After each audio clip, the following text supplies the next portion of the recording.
we're here with Count Sebastiano Capponi, whose family has been making wine since 1524.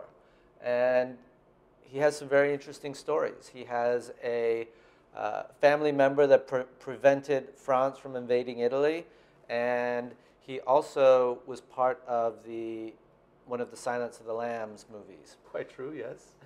Actually, my brother plays a part in the movie as well. The reason it goes back to the fact that Thomas Harris, who's the writer of the books, the series of Hannibal, was a very good friend of my brother.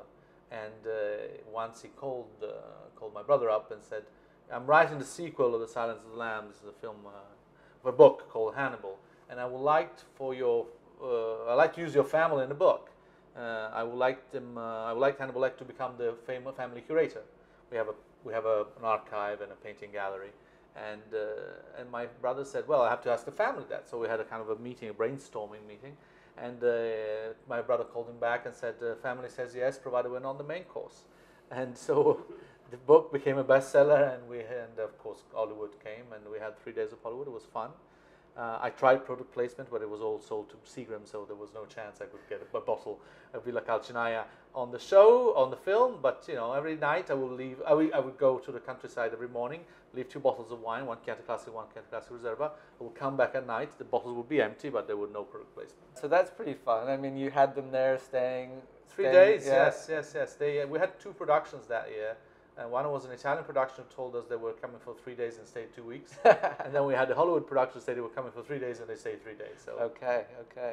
And tell us a little bit about your family history. I mean, your family's been, prominent for a long time. Well, we are a Florentine family. We started shop 800 years ago in Florence. The first official document on the family, in fact, dates to 1215, and it was the year that Capponi, one of my ancestors, enlisted himself in a guild of silk. The reason he did that is because if you were part of the guild in Florence, you could be part also of the political life. So only if you were part of the guild you could elect or be elected. So it is a very important starting point for us. And our family was one of the ruling families of Florence until the Medici took over. And we had 12 prime ministers of the Republic of Florence and many ministers. So I would say in the Oltrarno part, which is the part where my family is, so the southern part of Florence, we were probably the ruling lords of the Oltrarno. So it was good old days.